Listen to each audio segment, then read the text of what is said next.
UnitedHealth Group names new CEO. Stephen Hemsley will become executive chairman. Dave Wichmann will take top job next month. Stephen Hemsley becomes executive chairman of the board. Stephen Hemsley, the chief executive who oversaw extraordinary growth in more than a decade-running UnitedHealth Group, is leaving the job next month and will be succeeded by Dave Wichmann, the company's president. Minnetonka-based UnitedHealth Group made the announcement Wednesday morning, with Hemsley saying in a statement that his move on September 1st is the right time for this transition to take place. UnitedHealth Group is the nation's largest health insurer and Minnesota's largest publicly traded company. Hemsley will become executive chairman of the board of directors, while current board chairman Richard Burke will become lead independent director. Wichmann grew up in Iowa, graduated with a degree in accounting from Illinois State University and followed Hemsley to UnitedHealth Group years ago from the accounting firm Arthur Andersen. Today's action is the culmination of almost 4 years of discussion, careful planning, leadership development and execution, Burke said in a statement. Dave Wichmann was one of Steve Hemsley's first hires at our company and has been preparing for the CEO role for many years. Hemsley, 65, became chief executive in December 2006, succeeding William McGuire who left over allegations of stock option backdating. During Hemsley's tenure, UnitedHealth's workforce grew from 58,000 to more than 260,000 including 17,000 in Minnesota. Revenues grew from $71.5 billion to $200 billion. Before taking the top job, Hemsley was chief operating officer and guided the company's reorganization into the two key businesses it operates today, the legacy health insurance business called UnitedHealth Group and the fast-growing health services business called Optum. As an insurance company, UnitedHealth Group under Hemsley has taken advantage of growth opportunities in the Medicare program, which introduced prescription drug benefits via private health plans in 2006. Like other insurers, UnitedHealth Group stumbled with the next big shot at government-related growth starting in 2014, when the federal government via the Affordable Care Act ACA started pumping subsidies into the market where individuals buy health insurance. UnitedHealth Group amassed considerable red ink in the ACA's individual market before largely abandoning it this year.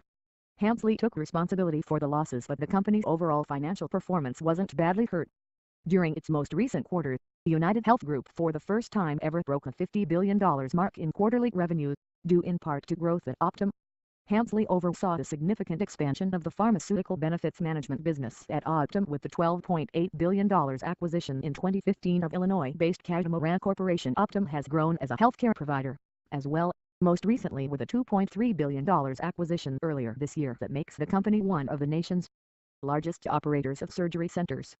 Wichmann, 54, joined UnitedHealth Group in 1998 and served as chief financial officer from 2011 until mid-2016. Most recently, he has been president of UnitedHealth Group and led the UnitedHealth Group business. The UnitedHealth Group said that Wichmann has directed operations and technology efforts and has led external development, acquisitions and integration activities at the company. Wichmann currently leads the company's activities in Brazil, where UnitedHealth Group in 2012 acquired a majority stake in the nation's largest health insurance companies.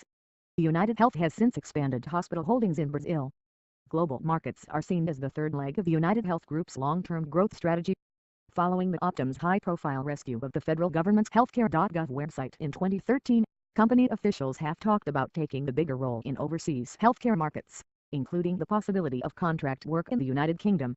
Helping to guide this enterprise, with its extraordinary people, purpose and capabilities, is a distinct yet humbling honor, Wichmann said in a statement. We are fortunate to have an exceptional organization, a deep and talented leadership team, and highly dedicated people. Stock analysts expressed some surprise at the timing of Wednesday's announcement, which they said was sooner than expected, though not the rise of Wichmann.